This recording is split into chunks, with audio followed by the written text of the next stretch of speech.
السلام عليكم ورحمة الله تعالى وبركاته. نحمدك يا الله والصلاة والسلام على سيد الأنبياء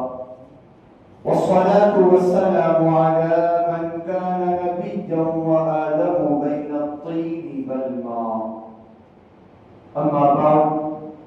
فأعوذ بالله من الشيطان الرجيم. بسم الله الرحمن الرحيم. قال الله تبارك وتعالى في كلامه المجيد والفرقان الحميد: سبح لله ما في السماوات وما في الأرض وهو العزيز الحكيم. يا أيها الذين آمنوا لم تقولون ما لا تفعلون كبر مقتا عند الله أن تقولوا ما لا تفعلون. آمنت بالله صدق الله العظيم وصدق رسوله النبي الأمين المبين المعين المتين الكريم، ونحن على ذلك لمن الشاهدين والشاكرين والذاكرين، والحمد لله رب العالمين. معزز سامعین محترم، آئیے کچھ اور معروضات سے قبل کچھ کہنے سننے سے پہلے ہم سب مل کر ساری کائنات کے مرکز عقیدت رحمت عالمیہ سرکار سجد سرکار مکہ مکرمہ سرکار مدینہ منورہ صبح کائنات کے شمس الضحیٰ شام کائنات کے بدر الدجا انیس سے بے کساں چارہ ساز دردمندہ نیر تاباں سرقیب انبیاء کونین کی زیب و زینت عرش کی طیب و ملحت مالک جنت مصدر شریعت منبع طریقت مصطفیٰ جان رحمت شمع بزم ہدایت محبوب المؤمنین منظور الطالبین اکمل الراشدین افضل الارشدین راحت العاشقین بے کسوں کے کس بے بسوں کے بس حضور جان نور شافع یوم النشور احمد مجتبی جناب محمد مصطفیٰ روحنا فدا صلی اللہ علیہ وسلم کی بارگاہ عالیہ مقدسہ مطہرہ منورہ میں درود پاک کی ڈالی عقیدتوں کی تھالی میں سجا کر پیش کریں بڑی آواز میں اللہم صلی علی سیدنا محمد وعلی آل محمد بارک وسلم صلاۃ و سلام علیک یا رسول اللہ صلی اللہ تعالی علیہ وسلم. معزز سامعین محترم، بلا کسی تاخیر اور تمہید کے خطبہ رسولہ کے اندر میں نے اس آیہ کریمہ کی تلاوت کا شرف حاصل کیا. اللہ رب العزت کلام منیر فرمان حمید برہان رشید کی اس آیہ کریمہ کے اندر فرماتا ہے: سبح للہ ما فی السماوات وما فی الارض وهو العزیز الحکیم. یا ایھا الذین آمنوا لم تقولون ما لا تفعلون کبر مقتا عند اللہ ان تقولوا ما لا تفعلون. آیہ کریمہ کا مفہوم یہ ہے کہ رب تبارک و تعالی نے فرمایا سبح للہ ما فی السماوات وما فی الارض، کہ آسمانوں اور زمینوں میں جو کچھ ہے وہ رب تبارک و تعالی کی تسبیح بیان کرتی ہے. آسمانوں اور زمینوں کی ساری مخلوقات رب تبارک و تعالی کی بڑائی بیان کرتی ہے. آسمانوں اور زمینوں کی ساری مخلوقات رب تبارک و تعالی کی کبریائی بیان کرتی ہے. اس کے بعد رب تعالی فرماتا ہے وہ هو العزیز الحکیم، اور وہ غالب ہے، حکمت والا ہے. آگے اللہ کے کائنات ساری مخلوق کے لیے اور خصوصیت کے ساتھ حضرت انسان کو مخاطب کر کے فرماتا ہے: یا ایھا الذین آمنوا لم تقولون ما لا تفعلون. اے ایمان والو، تم وہ بات کیوں کہتے ہو جس پر تم خود عمل نہیں کرتے؟ کبر مقتا عند اللہ ان تقولوا ما لا تفعلون. اللہ کے یہاں یہ کیا ہی برا معاملہ ہے، کتنی بری بات ہے کہ تم ان باتوں کا دست دو، ان باتوں کے بارے میں حکم کرو جن باتوں پر تم خود عمل نہیں کرتے. معزز سامعین برحمت، ایک صالح معاشرے کی تشکیل کے لیے ایک بڑا سا درس آیہ کریمہ کے اندر دیا گیا. آج انسانی زندگی کا اگر مطالعہ کیا جائے، اگر آج معاشرتی زندگی پر ایک تائرانہ نظر ڈالی جائے، تو آج ہم میں سے ہر شخص اس طرح کا حامل ہے، اس بات کا حامل ہے، اس طرز عمل کا متحمل بن چکا ہے کہ وہ دوسروں کو جو درس دیتا نظر آتا ہے، دوسروں کے بارے میں بھلائی کا حکم تو کرتا نظر آتا ہے، لیکن جب خود اس کی باری آتی ہے تو پھر وہ برائی اور بھلائی پر فرق امتیاز نہیں کر پاتا، برائی اور بھلائی کے مابین تمیز نہیں کر پاتا، بلکہ جب اس کا معاملہ آتا ہے، اس پر مصیبت آتی ہے، اس پر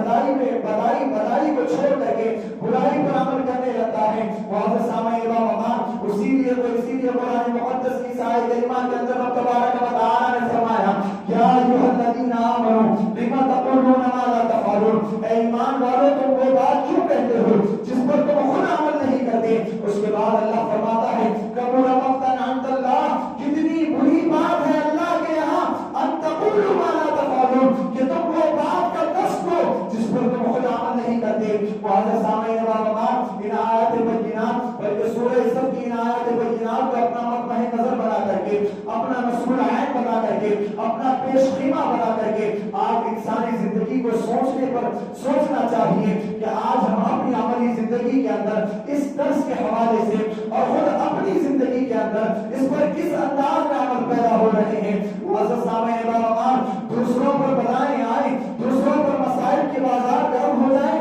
تو اس وقت انہیں بھلائی کا دست دینا آسان ہے، لیکن جب خود اپنی ذات پر مصیبت آئے، اپنی ذات پر یہ معاملہ آئے کہ بھلائی اور برائی دونوں موجود ہوں اور اس کے بعد برائی کے اندر اپنا مفاد موجود ہو، تو اس وقت بھلائی پر عمل کرنا یہ انسان کی آزمائش کا مرحلہ ہوا کرتا ہے. لیکن انسان ہے کہ جب اس پر ایسا وقت آتا ہے کہ بھلائی اور برائی دونوں موجود ہو اور اس کی ذاتی زندگی کے اندر برائی کے اندر مفاد موجود ہو، تو پھر وہ بھلائی کو نہیں دیکھتا بلکہ برائی پر عمل پیدا ہو جایا کرتا ہے. معزز سامعین کرام، اس آیت کریمہ کے تناظر کے اندر مفسرین کرام نے بیان فرمایا کہ آیت کریمہ کب نازل ہوئی تو جناب عبداللہ ابن سلام رضی اللہ تعالیٰ سے مروی ہے. آپ فرماتے ہیں کہ ہم لوگ رسول پاک صلی اللہ علیہ وسلم کے پاس موجود تھے، ہماری ایک جماعت رسول پاک صلی اللہ علیہ وسلم کے ہاں موجود تھی، کئی اصحاب رسول صلی اللہ علیہ وسلم موجود تھے. جناب عبداللہ ابن سلام کہتے ہیں کہ ہم سارے کے سارے موجود تھے اور اس کے بعد نیک اعمال کے بارے میں ہماری گفتگو چل رہی تھی کہ ہم سوچ رہے تھے کہ اللہ کے یہاں کون سا عمل سب سے زیادہ مقبول ہوگا. اللہ اکبر. جناب عبداللہ ابن سلام رضی اللہ تعالیٰ کہتے ہیں کہ ہماری فکر کے اندر یہ معاملہ چل رہا تھا، ہم میں سے ہر صحابی یہ سوچ رہا تھا کہ اللہ کے یہاں کون سا عمل سب سے زیادہ مقبول ہے. رب تبارک و تعالیٰ کی بارگاہ میں مقبول ہونے کے لیے سب سے زیادہ پسندیدہ عمل کون ہے. اللہ اکبر. ہم میں رسول پاک صلی اللہ علیہ وسلم بھی موجود تھے، ابھی ہم یہ سوچ ہی رہے تھے کہ رب تبارک و تعالیٰ نے ان آیات کو نازل فرمایا اور اس کے بعد رسول پاک صلی اللہ علیہ وسلم نے ان آیات کی ہمارے مابین تلاوت فرمائی اور اس کے بعد بتایا کہ سب سے زیادہ مقبول عمل یہ ہے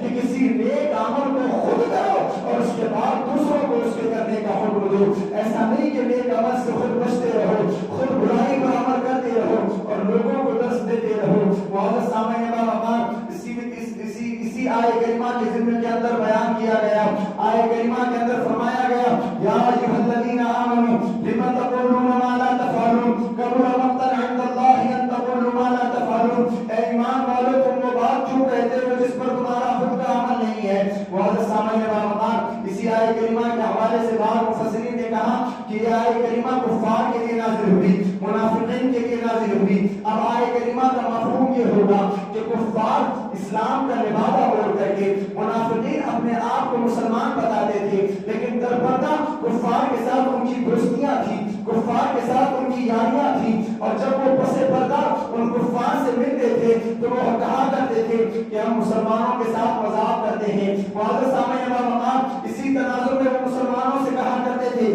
کہ جب بھی لڑائی ہوگی، جب بھی جنگ ہوگی تو ہم تمہارا ساتھ دیں گے. معزز سامعین کرام، یہاں پر کفار صرف زبانی دعویٰ کیا کرتے تھے لیکن جب جنگ کا میدان ہوتا، جب لڑائی کا وقت آتا تو یہ منافقین مسلمانوں کو چھوڑ کر کے الگ ہو جایا کرتے تھے. یہی وجہ ہے کہ رب تبارک و تعالیٰ نے فرمایا تم وہ بات کیوں کہتے ہو جس پر تمہارا عمل نہیں ہے. اس کے علاوہ آیت کریمہ کے اندر ایمان والوں کو مخاطب کیا گیا. اگر یہ آیت کریمہ منافقین کے حق میں نازل ہوئی تو انہیں ایمان والا کیوں کہا گیا؟ آیت کریمہ کے اندر آیا اے ایمان والو تم وہ بات کیوں کہتے ہو جس پر تمہارا خود عمل نہیں ہے. تو اس حوالے سے مفسرین کرام نے فرمایا کہ وہ بظاہر جو کہ اپنے آپ کو ایمان والا بتایا کرتے تھے، اس وجہ سے رب تبارک و تعالیٰ نے یہاں پر ان کے ظاہری ایمان کی بنیاد پر ایمان والا کہہ کے مخاطب فرمایا. اور ایک قول کے اندر آیا رب تبارک و تعالیٰ نے اس آیت کریمہ کو اصحاب رسول کے لیے نازل فرمایا،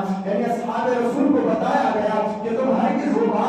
کرنا جس پر تمہارا خود کا عمل نہیں ہے، لوگوں کے لیے وہ واعظ و نصیحت نہیں کرنا جس پر تمہارا خود کا عمل نہیں ہے۔ معزز سامعین باوقار، آج ہم اپنی عملی زندگی کا جائزہ لیں۔ ہم میں سے ہر دوسرا فرد اس جرم کا مجرم ہے، اس جرم کا مرتکب ہے۔ آج ہم میں سے ہر فرد فرید اللہ اکبر لوگوں کے معاملات میں اللہ اکبر اس طرح سے نیک بن جاتا ہے کہ وہ بھلائی کے سارے راستے گنا دیتا ہے، بھلائی کے سارے راستوں کا اللہ اکبر مشاور بن جاتا ہے اور لوگوں کو درس دیتا نظر آتا ہے کہ بھلائی اس طرح کی ہے، بھلائی پر اس طرح سے عمل پیدا ہونا ہے، لیکن خود اس کی ذاتی زندگی کے اندر، اس کی عملی زندگی کے اندر اللہ اکبر وہ ان سارے اوصاف سے آگے مقامی ہے۔ معزز سامعین باوقار، آج ہر طرح کے افراد کو دیکھا جائے، آج ہر طرح کے نظریات رکھنے والے افراد کو دیکھا جائے، اللہ اکبر ان کی جلوت کچھ اور ہے، ان کی خلوت کچھ اور ہے، ان کا ظاہر کچھ اور ہے، ان کا باطن کچھ اور ہے۔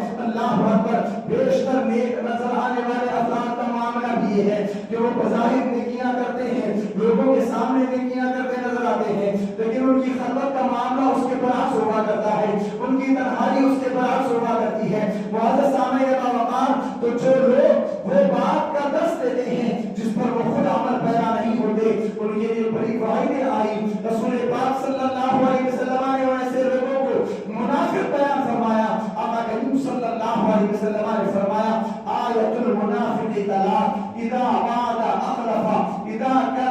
حدث كذب، واذا اؤتمن خان۔ رسول پاک صلی اللہ علیہ وسلم نے فرمایا منافق کی تین علامتیں ہیں، جب بھی اس سے وعدہ کیا جائے گا تو وہ وعدہ خلافی کرے گا، اور اسی طرح سے جب بھی وہ بات کرے گا تو وہ جھوٹ بولے گا، وَإِذَا اؤْتُمِنَ، اور جب اس کے پاس امانت رکھی جائے گی خانہ تو وہ اس امانت میں خیانت کرے گا۔ معزز سامعین باوقار، قول و عمل کے تضاد کو دیکھا جائے، قول و فعل کے تضاد کو دیکھا جائے، بات کہنے اور عمل کرنے کے تضاد کو دیکھا جائے، اور اس حدیث پاک کے اندر جو منافق کی علامت بیان کی گئی اس علامت پر غور کیا جائے، سب سے پہلے میرے کریم آقا نے فرمایا وَإِذَا وَعَدَ أَخْلَفَ، جب کبھی اس سے وعدہ کیا جائے گا تو وہ وعدہ خلافی کرے گا۔ معزز سامعین باوقار، یعنی رسول پاک نے بتایا کہ مسلمانوں کا حال یہ ہوگا جب نفاق ان کے اندر آ جائے گا تو ان کا حال یہ ہوگا کہ بظاہر وہ مومن مسلمان سے وعدہ کریں گے لیکن اس کے بعد اپنے مفاد کی خاطر اس وعدے کی خلاف ورزی کرنے لگ جائیں گے۔ اللہ اکبر، جب ان کے دل میں نفاق آ جائے گا تو وہ اپنی زبان سے بات تو کریں گے لیکن اللہ اکبر سامنے والا اس کو سچ سمجھے گا لیکن بباطن ان کے دل میں ارادہ ہوگا کہ میں اس کی خلاف ورزی کروں گا۔ معزز سامعین باوقار، جب دل میں نفاق آ جائے گا تو کوئی انسان ان کے پاس امانت رکھے گا، اللہ اکبر وہ امانت لیتے وقت تو بڑے دعوے کرے گا لیکن امانت لینے کے بعد اس امانت میں خیانت کرے گا۔ معزز سامعین باوقار، آج ہمارے معاملات پر نظر ڈالی جائے، کتنے ہمارے ایسے کام ہیں جس میں ہم لوگوں سے وعدہ کرتے ہیں، لوگوں سے کلام کرتے ہیں کہ میں تیرا معاملہ اس طرح سے کر دوں گا، میں تیرے ساتھ یہ معاملہ کروں گا۔ معزز سامعین باوقار، لیکن دل کے اندر نفاق پیدا ہو چکا ہوتا ہے کہ میں اس کے بعد اس کے ساتھ خلاف ورزی کروں گا۔ معزز سامعین باوقار، آج معمولات زندگی کو دیکھا جائے، آج ہر فرد فرید جس کا تعلق کسب معاش سے ہے، اللہ اکبر اس کے کسب معاش کے جو ذرائع ہیں، اللہ اکبر ان ذرائع کے اندر ہر فرد فرید کا ذریعہ جھوٹ بن چکا ہے، ہر فرد فرید کا ذریعہ خلاف ورزی بن چکا ہے، ہر فرد فرید کا ذریعہ وعدہ خلافی بن چکا ہے، ہر فرد کا ذریعہ امانت میں خیانت بن چکا ہے۔ اللہ اکبر، آج انسان کا کسب معاش ایسا ایک ہنر ہوا کرتا ہے جس سے دوسرے لوگ نابرد ہوا کرتے ہیں، دوسرے لوگ اس کے ہنر کو نہیں جانتے۔ اللہ اکبر، اپنے اس ہنر کا فائدہ اٹھا کر کے لوگوں سے وہ جھوٹ بولتا ہے کہ تمہارا فلاں کام میں نے اتنے فلاں پیسوں میں کیا، فلاں اللہ اکبر فلاں کسب معاش کے ذریعے سے کیا، لیکن بباطن معاملہ اس کے برعکس ہوا کرتا ہے۔ معزز سامعین باوقار، آج انسان اس کو کمائی کا ذریعہ سمجھنے لگا ہے، آج انسان اس کو کسب معاش سمجھ چکا ہے، لیکن یاد رکھو یہ حرام ہے، یہ امانت میں خیانت کرنا ہے، یہ وعدہ خلافی کرنا ہے، یہ جھوٹ بولنا ہے۔ اس طرح سے اگر پیسے کماؤ گے، اس طرح سے اگر کسب معاش کے ذرائع اختیار کرو گے تو جو تناول کرو گے وہ سارا کا سارا حرام ہوگا، جو اپنی اولاد کو کھلاؤ گے وہ سارا کا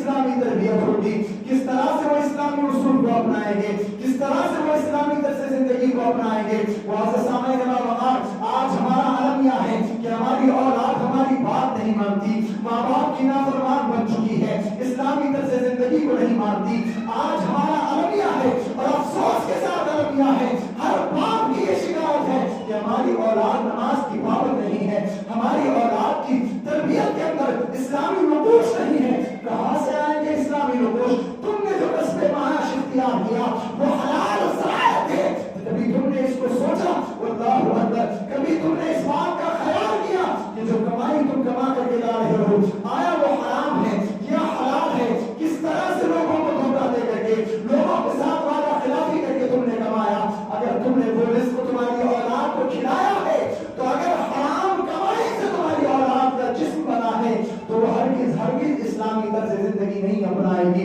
اسلامی اصول کو نہیں اپنائے گی، اسلامی اخلاق اس کی طرز زندگی کے اندر نہیں آئے گا، اسلامی کردار اس کی زندگی کے اندر نہیں آئے گا، اس کا سلیقہ اسلامی سلیقہ نہیں ہوگا، اس کا طریقہ اسلامی طریقہ نہیں ہوگا۔ معزز سامعین وقار، عرض کرنے کا مقصد و مطلب یہ ہے کہ قول و فعل کے اندر تضاد نہیں ہونا چاہیے، کہنے اور عمل کرنے کے اندر تضاد نہیں ہونا چاہیے۔ جو بات کہو اس پر عمل کرو، اس کے خلاف نہ کرو۔ اگر اس کے خلاف کرو گے اللہ اکبر تو رسول پاک کی حدیث کے موافق تم منافق بن جاؤ گے۔ رسول پاک نے بیان فرمایا آیت المنافق کلام، منافق کی علامتیں تین ہے، اذا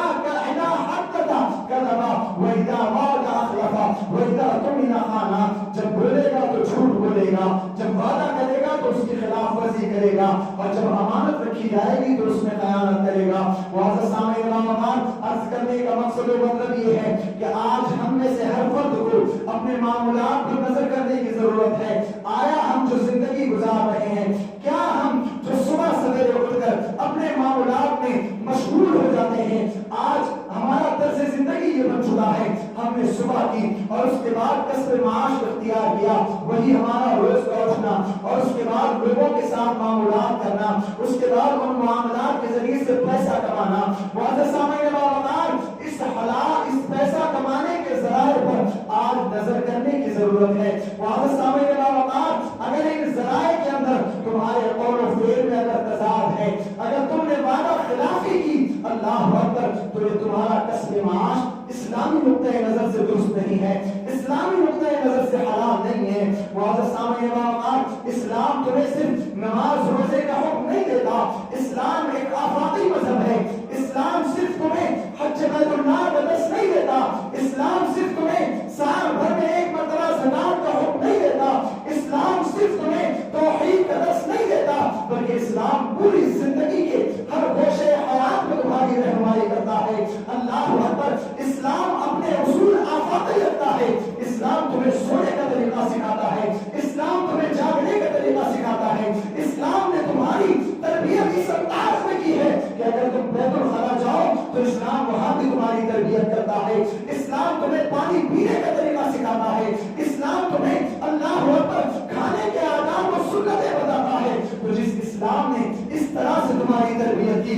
جس اسلام نے ایسے اصول تمہیں عطا فرمائے، ذرا سوچو کیا وہ تمہارے کسب معاش کے حوالے سے تمہاری تربیت نہیں کرتا؟ کیا تمہارے ذرائع آمدنی کے حوالے سے وہ تمہاری تربیت نہیں کرتا؟ معزز سامعین وقار، اسلام صرف نماز روزے کا نام نہیں۔ اللہ اکبر، آج ہمارا نظریہ یہ بن چکا ہے، آج ہماری ناقص کچی فکر کے اندر یہ بات بیٹھ چکی ہے کہ اگر ہم مسلمان بننا چاہتے ہیں، اگر ہم آج سچے پکے مسلمان بننا چاہتے ہیں تو ہمارا نظریہ یہ ہوتا ہے کہ 5 وقت میں نماز پڑھنا شروع کر دیں، اور اس کے بعد ہم اپنے آپ کو سب سے بڑا مسلمان سمجھنے لگتے ہیں۔ اللہ اکبر، معزز سامعین وقار، صرف نماز پڑھنے سے اسلام میں پورے کے پورے نہیں آ جاؤ گے، اپنے معاملات کو بھی درست کرنا ہوگا، حقوق اللہ کے ساتھ ساتھ حقوق العباد کو بھی سمجھنا ہوگا، اور اس کے بعد بندوں کے حق کو بھی ادا کرنا ہوگا، رب کے حق کو بھی ادا کرنا ہوگا، تب جا کر کے انسان کامل مومن بنے گا۔ معزز سامعین وقار، تو میں عرض کر رہا تھا کہ قول و فعل میں تضاد نہیں ہونا چاہیے، بات کہنے میں اور اس کے بعد اس پر عمل کرنے میں منافقت نہیں ہونی چاہیے، نفی نہیں ہونی چاہیے، یعنی بات کچھ اور ہو اور عمل کچھ اور ہو، اس طرح سے نہیں ہونا چاہیے۔ اگر ایسا ہو تو یہ منافقت کی علامت ہے۔ معزز سامعین آج ہمارے معاشرے کا تجزیہ کیا جائے، دھڑلے سے ہم اپنی نیکیاں بیان کرنے لگ جاتے ہیں، اللہ اکبر، فوراً آنن فانن کسی مقام پر اگر ہمیں اپنے آپ کو اچھا پیش کرنا ہے تو آنن فانن ہماری زبان پر اپنی بڑائی آ جایا کرتی ہے۔ کیا کبھی سوچا جس طرح کی ہم اپنی تعریف کر رہے ہیں ہمارا باطن ویسا ہے، ہمارا عمل ویسا ہے؟ اللہ اکبر، معزز سامعین باوقار، یہی قول و فعل کا تضاد ہے، یہی قول و عمل کا تضاد ہے، اور رسول اللہ کی زبانی جس کو منافقت کی علامت بتایا گیا یہی قول و فعل کا تضاد ہے۔ معزز سامعین باوقار، رسول پاک صلی اللہ علیہ وسلم کی ایک حدیث پاک جس کے اندر میرے کریم آقا نے بیان فرمایا، کل بروز قیامت جناب اسامہ ابن زید رضی اللہ تعالیٰ سے مروی ہے، کریم آقا نے بیان فرمایا کل بروز قیامت ایک شخص کو لایا جائے گا اور اس کے بعد اللہ اکبر اس کو جہنم میں ڈھکیل دیا جائے گا، جہنم کی تپش سے اس کی اقلیاں باہر نکل آ جائیں گی، اللہ اکبر، اور اس کے بعد جہنم کے اندر وہ گول گھومتا رہے گا۔ حدیث پاک کے الفاظ ہیں وہ جہنم میں اس طرح سے گول پھرے گا، اس طرح سے چکر کھائے گا جس طرح سے گدھا چکی کے ارد گرد گھومتا ہے۔ معزز سامعین باوقار، جب جہنمی جہنم کے باہر سے اس کو دیکھیں گے تو اس سے کہیں گے اے فلاں تو ہمیں نیکی کا درس دیتا تھا، آج تیرے ساتھ یہ کیا ہو گیا ہے؟ تو ہمیں بھلائی کا درس دیتا تھا، آج تو جہنم میں ہم سے پہلے کیسے چلا گیا؟ معزز سامعین باوقار، رب تبارک و تعالیٰ اس کو زبان عطا کرے گا، وہ اسی تکلیف کے عالم میں کہے گا میں تمہیں تو درس دینا تھا نیکیوں کا، لیکن میری ذاتی زندگی کے اندر میں اس بھلائی پر عمل نہیں کرتا تھا، میں ان نیکیوں پر عمل نہیں کرتا تھا۔ معزز سامعین باوقار، قرآن کہتا ہے لما تقولون ما لا تفعلون، کیوں کہتے ہو وہ بات جس پر تم عمل نہیں کرتے؟ معزز سامعین باوقار، قرآن کہتا ہے وما اريد ان اخالفكم الى ما انهاكم عنه، میں نہیں چاہتا کہ میں ان چیزوں کی مخالفت کروں جس سے میں تمہیں روکتا ہوں۔ یعنی رسول پاک صلی اللہ علیہ وسلم کے ذریعے سے قرآن نے بیان کیا کہ وہ چیزیں جس سے تمہیں منع کیا گیا ہرگز بیان کرنے والوں کو بھی اجازت نہیں کہ اس کے خلاف ورزی کریں۔ معزز سامعین باوقار، تو آج ہمیں سمجھنا ہے کہ قول و فعل کا تضاد کیا ہے۔ بھلائی کا درس دینا آسان ہے لیکن اس بھلائی پر عمل کرنا یہ مشکل ہوا کرتا ہے۔ معزز سامعین باوقار، بارہا میں نے یہ بات کہی ہے کہ آج لوگ دوسروں کی روش پر، دوسروں کے طریقہ کار پر فوراً نیکوکار بن جاتے ہیں اور بھلائی کے سارے راستے ان کے لیے بیان کر دیتے ہیں، لیکن جب اپنی ذات کا معاملہ آتا ہے، لیکن جب اپنی عملی زندگی کے اندر تکالیف اور مسائل سے دو چار ہوتے ہیں تو پھر وہ نیکوکاری ساری کی ساری چھوٹ جاتی ہے۔ ذرا سی تکلیف کیا آپ پہنچی اور اس کے بعد ساری نیکوکاری ختم ہو جاتی ہے اور برائی کو اختیار کیا جاتا ہے۔ معزز سامعین باوقار، اس مفاد کو مت دیکھو جو تھوڑا سا مفاد ہے۔ قرآن کہتا ہے دنیاوی زندگی فانی ہے،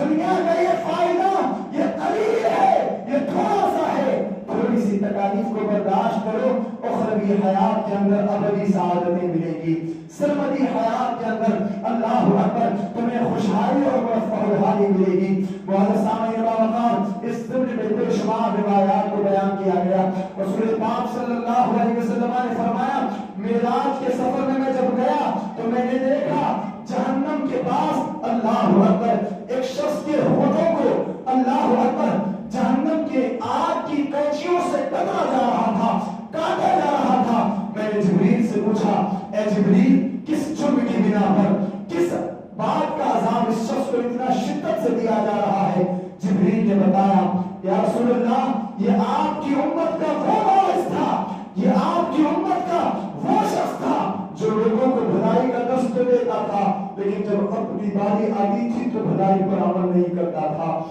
جب اپنی باری آتی تھی تو نیکیوں پر عمل نہیں کرتا تھا۔ آج اس کو اسی جرم کی بنیاد پر اس سزا میں ملوث کیا گیا ہے۔ معزز سامعین باوقار، اس طرح کی بے شمار روایات ملتی ہیں۔ اللہ اکبر، کئی ایک روایات کے اندر بیان کیا گیا اللہ اکبر لوگوں کے ماں بہن شریف نظر آنے والے، لوگوں کے ماں بہن اپنی عزت کو چمکانے والے، لوگوں کے ماں بہن اچھا بننے والے اور خلوت میں گناہ کرنے والے افراد کے حوالے سے روایات ملتی ہیں۔ اللہ کہ وہ جب جہنم میں جائیں گے لوگ انہیں جھانک جھانک کر کے دیکھیں گے اور اس کے بعد پوچھیں گے کہ آج کس بنیاد پر تم جہنم میں جا رہے ہو؟ تم تو ہماری نظروں میں اچھے تھے، تم تو ہماری نظروں میں نیکوکار تھے۔ وہ اشخاص کہیں گے ہم تمہیں بھلائی کا حکم دیتے تھے لیکن ہم اپنی عملی زندگی کے اندر، اپنی نجی زندگی کے اندر، اپنی ذاتی زندگی کے اندر اس بھلائی پر عمل نہیں کیا کرتے تھے۔ معزز سامعین باوقار، یہ روایات بتاتی ہیں کہ آج ہمیں دنیا میں نہیں سوچنا ہے، آج ہمیں دنیا کی نظر میں محبوب نہیں بننا ہے، آج ہمیں لوگوں کی نظر میں اچھا نہیں بننا ہے۔ معزز سامعین باوقار، اگر آج تم لوگوں کی نظروں میں کڑتے ہو تو کڑ جاؤ، لیکن اللہ کو راضی کرنے کی کوشش کرو، رب تبارک و تعالیٰ کو راضی کرنے کی کوشش کرو۔ معزز سامعین باوقار، تمہاری جلوت سے زیادہ تمہاری خلوت تقاضا کرتی ہے کہ تم نیکوکار بن جاؤ، اس لیے کہ جلوت میں لوگوں کی نگاہ بھی تم پر پڑے گی، لیکن خلوت کا معاملہ ایسا ہے کہ صرف وہ رب قریب کی نگاہ تم پر رہے گی۔ اللہ اکبر، بندے اور رب کے مابین کوئی حجاب نہیں ہوگا۔ معزز سامعین باوقار، درس کرنے کا مقصد و مطلب یہ ہے کہ ہم اس فکر سے اپنے آپ کو آزاد کر دیں کہ ہم لوگوں کی نظر میں محبوب بن جائیں، بلکہ تم رب کی بارگاہ میں اور رب کی نظر میں محبوب بن جاؤ، یقیناً اللہ تبارک و تعالیٰ لوگوں کے دلوں میں تمہاری محبت ڈال دے گا۔ معزز سامعین باوقار، آج ہم بزرگان دین کا نام بڑے وتیرے سے لیتے ہیں، اللہ اکبر، اور بزرگان دین کو ان کی زندگیوں کے اندر کون جانتا تھا؟ بے شمار بزرگان دین ہیں، اللہ کے نیک بندے ہیں جنہوں نے جنگلوں کی راہ اختیار کی اور اس رب کو منانے کے لیے رات و دن عبادت و ریاضت کی، لیکن آج ان کے آستانوں پر دیکھو لوگوں کا بے ساختہ بے شمار افراد کا ہجوم لگا رہتا ہے۔ یہ کیسے ہوا؟ یہ فقط اس وجہ سے ہوا انہوں نے رب کو راضی کرنے کی کوشش کی تو رب تبارک و تعالیٰ نے لوگوں کے دلوں کو ان کی طرف مائل کر دیا اور لوگوں کے دلوں میں ان کی محبت کو ڈال دیا۔ معزز سامعین باوقار، تو عرض کرنے کا مقصد و مطلب یہ ہے کہ آج ہم اپنی نجی زندگی کا تجزیہ کریں اور اس کے بعد اپنے معاملات کے اندر دیکھیں کہ آیا ہم صبح اٹھ کر رات سونے تک جس طرح کے بھی معاملات میں مشغول ہیں، خواہ وہ معاملات کسب معاش کو لے کر ہوں، خواہ وہ معاملات پڑوسیوں کے ساتھ ہوں، خواہ وہ معاملات کسی بھی فرد کے ساتھ ہو، کسی بھی شخص کے ساتھ ہو، آیا ہماری زبان ان کے لیے جو الفاظ استعمال کر رہی ہے، ان کے ساتھ جو وعدے کر رہی ہے، کیا دل بھی مطمئن ہے؟ اگر دل اجازت دے کہ شریعت کے اعتبار سے رب کی بارگاہ میں میری یہ بات، میرا یہ عمل اللہ کی بارگاہ میں مقبول ہوگا تو وہ عمل کیا جائے، وگرنہ بیجا کسی کو خوش کر کے بعد میں اس کو تکلیف دینا یا پھر کسی کے ساتھ جھوٹے وعدے کرنا اور اس کے بعد اس پر عمل نہیں کرنا یا پھر کسی کے ساتھ جھوٹ بول کر کے پیسہ کمانا یا پھر جھوٹے انداز میں اس کو دھوکہ دینا، معزز سامعین باوقار، اگر اس طرح کا طرز عمل ہے تو اس کو بدلا جائے، اس لیے کہ اگر اس طرح سے اگر پیسہ کمایا بھی جائے تو وہ سارا کا سارا حرام ہوگا اور اس کے بعد جو رزق کھایا جائے گا وہ حلال لقمے پیٹ میں نہیں جائیں گے، وہ حرام لقمے جائیں گے۔ معزز سامعین باوقار، ایک بڑا المیہ ہے قول و فعل کا تضاد، تو اس کو بدلنے کی کوشش کریں۔ اگر انسان اس فکر کو اپنے زاویہ نظر کے اندر بٹھا لے گا، اپنے اذہان و افکار کے حاشیے خیال میں رکھ لے گا، اللہ اکبر، تو یقیناً بے شمار برائیوں سے وہ بچ جائے گا، بے شمار برائیوں سے۔ بس انسان کو سمجھنا ہے کہ جو بات میں کہہ رہا ہوں آیا اس سے میرا دل مطمئن ہے یا نہیں۔ اطمینان دنیاوی زندگی کے اعتبار سے نہیں، رب کی بارگاہ میں پیش ہونے کے اعتبار سے، یہ میرا معاملہ، یہ میرا سودا اللہ کی بارگاہ میں مقبول ہوگا یا نہیں، اس انداز میں اگر یہ تصور آ جائے گا، اگر یہ فکر بن جائے گی، بیشتر برائیوں سے انسان بچ جائے گا، بیشتر برائیوں سے۔ معزز سامعین باوقار، اور بڑے علمی کے ساتھ یہ بات کہنا پڑتا ہے کہ رسول اللہ نے اس چیز کو منافق کی علامت بتایا۔ ابھی میں نے حدیث پاک پڑھی، آیت المنافق ثلاث، منافق کی علامت ہے قول و فعل کا تضاد، اور اللہ قرآن کے اندر فرماتا ہے ان المنافقین فی الدرک الاسفل من النار، بے شک منافقین جہنم کے سب سے نچلے طبقے میں ہوں گے۔ کبھی ہم نے سوچا منافق کس کو کتنی ہے؟ آیا ہمارا جو طرز عمل چل رہا ہے، طرز زندگی چل رہا ہے، کہیں ایسا تو نہیں کہ ہم بھی منافق بن چکے ہیں؟ بہت سے سامنے باوقار تو اس ضمن میں فقہاء علماء فرماتے ہیں کہ منافق کی 3 علامتیں، 3 علامتیں۔ سب سے پہلا نفاق عملی، نفاق عملی، دل سے اطمینان ہے کہ مسلمان ہے، دل میں ایمان موجود ہے، اعتقاد مضبوط ہے، اللہ اور اس کے رسول کی ذات پر کمال ایمان رکھتا ہے، فرشتوں پر بھی ایمان رکھتا ہے، آسمانی کتابوں پر بھی ایمان رکھتا ہے، اللہ کے احکام کو بھی مانتا ہے، قرآن کے نصوص کو بھی مانتا ہے، رسول اللہ کے فرامین کو بھی مانتا ہے۔ دل میں یہ سارے اعتقادات ہیں، لیکن عمل ان سارے اعتقادات کے خلاف ہے، اس کو نفاق عملی کہا گیا۔ آج اس تناظر میں دیکھا جائے، آج ہم میں سے ہر فرد فرید نفاق عملی کا شکار ہے۔ بہت سے سامنے باوقات آج شروع تو ہم مسلمان کہلواتے ہیں اور ایمان میں الحمدللہ ثم الحمدللہ مضبوط ہے، ایمان اور اعتقاد کے اعتبار سے، لیکن بتاؤ عمل خلاف ہے یا نہیں؟ عمل خلاف ہے، اسی کو نفاق عملی سے تعبیر کیا گیا۔ اور دوسرا نفاق، اس دوسرے نفاق کے حوالے سے کہا گیا کہ دل میں ایمان نہیں ہے، دل میں اعتقاد نہیں ہے، لیکن صرف نفاق والے انداز میں بظاہر ایمان کا اظہار کرتا ہے، اس کو نفاق سے تعبیر کیا گیا۔ اور یہ دوسرے قسم کا نفاق ہے۔ واضح سامنے کے باوقات اگر غور و فکر کر کے قوم مسلم پر اگر نگاہ ڈالی جائے اور اسلامی معاشرے کا حال اگر دیکھا جائے، آج ہمارے ماحول کو دیکھا جائے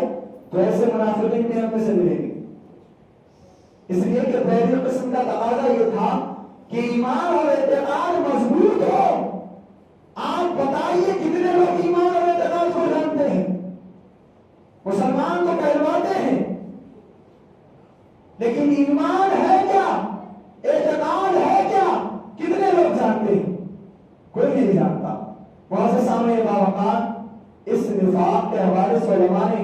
اللہ اکبر بڑے شدید انداز میں وعید بیان فرمائی، اور جو قرآن کہتا ہے ان المنافقین فی الدرک الاسفل من النار، کہ منافقین جہنم کے نچلے طبقے میں ہوں گے، وہ یہی منافق ہے جن کو ایمان کا بھی پتہ نہیں، جن کو اعتقاد کا بھی نہیں پتا۔ آج ہمارا عالمیہ کیا ہے قوم مسلم کے اندر؟ مسلمان کس انداز میں؟ بس اس حوالے سے کہ وہ مسلم معاشرے میں رہتے، مسلمانوں کے ساتھ رہتے ہیں، اس لیے مسلمان کہلواتے ہیں، وغیرہ انہیں مسلمان ہونے سے اور اسلام سے کوئی اللہ اکبر واسطہ نہیں۔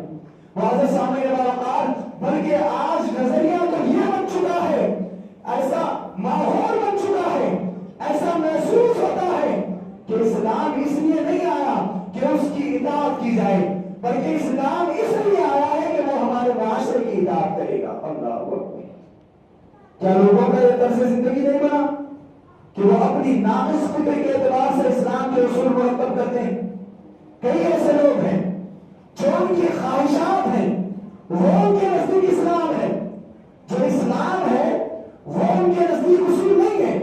بلکہ جو ان کی خواہشات ہے اس کو وہ اسلام کا نام دیتے ہیں۔ بہت سے سامنے کے باوقار یعنی اسلامی طرز زندگی ان کو اس پر عمل نہیں کرنا ہے، بلکہ وہ جو کریں وہ اسلام بن چکا ہے۔ بہت سے سامنے کے باوقار یہ بھی نفاق کی ایک علامت ہے، یہ بھی نفاق کی ایک علامت ہے،